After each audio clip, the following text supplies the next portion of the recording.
Hey, what's going on guys? Gameoftheyearreviews here, and we're back with another video for our Mega May month. And today we're going to be covering an interesting theory I've developed with the highly acclaimed games Mega Man X and Mega Man X2.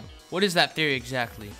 Well, I believe that between the events at the end of Mega Man X and the beginning of Mega Man X2, that Mega Man X never loses all of his armor upgrades. Now I know what you're thinking, X obviously loses his upgrades. I mean, look at the drastic change from Mega Man X's design at the end of the first game and his design at the start of X2.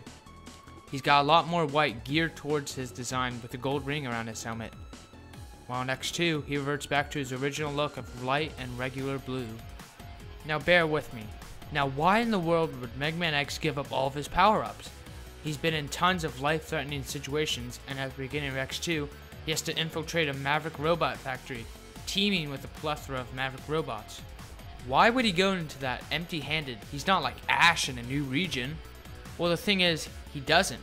First thing you'll notice about X2 is that unlike Mega Man X, you are able to dash the minute you control X. Aha! The first step to proving you backstabbing losers wrong. Moving on. But why can't you see the white detail from X1 showing you have the dash boots? What I think is that Dr. Kane integrated the dash boots into his original armor because at the beginning of X2, they are infiltrating a Maverick base. So white will stick out much more than dark blue will, allowing for more stealth than if he was wearing a bright white suit. Now again, I know what you're thinking. How long is the video gonna last? Hopefully not. Actually, you're thinking that X doesn't have any other abilities retained other than his dash. I mean, he can only charge 2 stages, right? Not necessarily.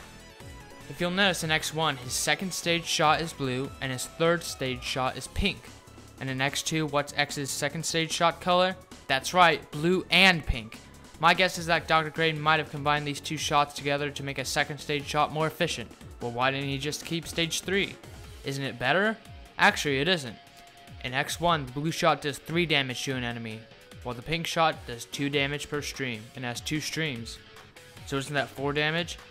But no, it doesn't always do 4 damage. If an enemy has a short invincibility period, like a boss does, then only 1 stream can hit them and it does 2 damage, leaving the other stream a waste, and wasting the time it took you to charge up to that extra stage. So, I do believe that Dr. Kane mixed the stage 2 and 3 shots into the second stage shot we see in X2, to become more efficient, taking less time to charge and still dealing out hard hits.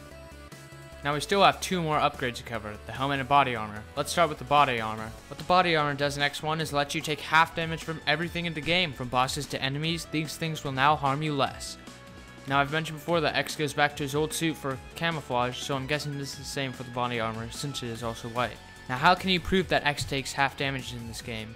Well, for starters, the body armor you get in X2 fires off a huge explosion in contrast to the half damage upgrade in X1. Secondly, the Mavericks know that you defeated Sigma, and this game does take place 6 months after defeating him, so they would have had time to make stronger robots. For example, in X1, a common enemy might do 2 damage.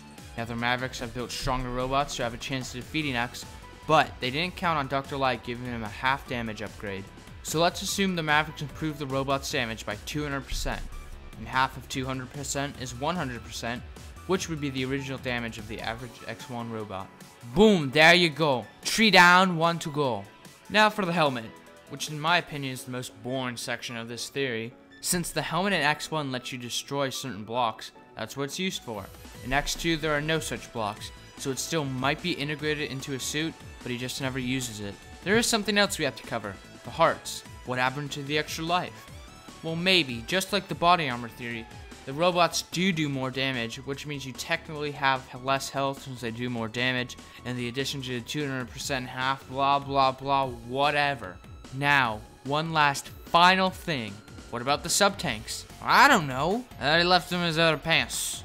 Robot pants.